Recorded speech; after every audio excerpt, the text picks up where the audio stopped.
Hi, my name's Rod Raver. I'm from Rochester. Grew up here in town. I'm a Rochester native.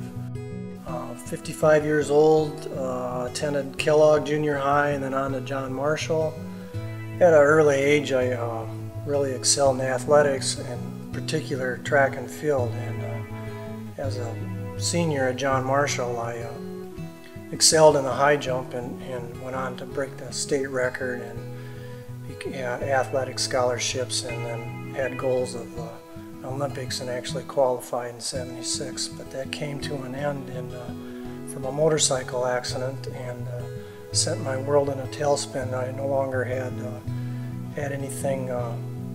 Track was my god, sports was my god, so at that point I didn't have anything to fall back on except all the things a person shouldn't be doing regarding drugs and alcohol.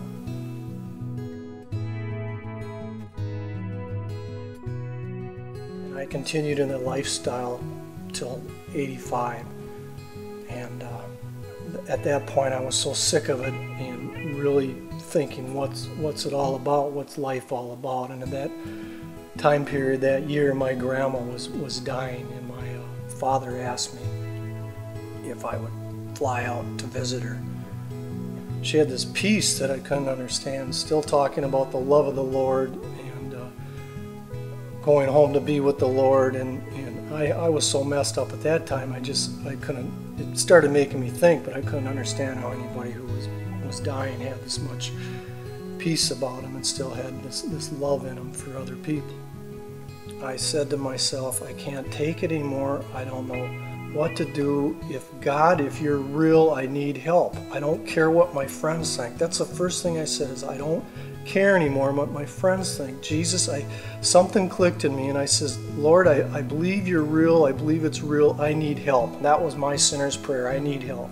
All of a sudden now I had this little inner voice speaking to me. I always had an inner voice speaking to me, but it was never good things. It was always telling me to do the wrong things. And this little inner voice was like, Rod, go in and read some more of the Bible and read about temptation. So I went in and I read some of the scriptures about not giving the devil a foothold, and if you hold out, you'll build strength. And I actually went another day without getting high, which was an accomplishment for me. And I took all my paraphernalia, all my albums, everything that was, I thought, abomination, I got rid of. Went to all my friends' house that I smoked and drank and dealt drugs with and ran around with, and told them what happened. Of course, they thought I was whacked out, totally whacked out. And I used to have these friends say to me all the time, I got my marriage straightened out, I got my life back in order, I had peace, I had joy in that, and they would come up to me and they'd say, Rod, we're worried about you. We're really worried about you. And I'd look at them, I'd go, you were never worried about me when I was laying face down in vomit, or when I was half OD'd on drugs, and now I get my life all straightened out, now you're telling me you're worried about me? That's the world for you.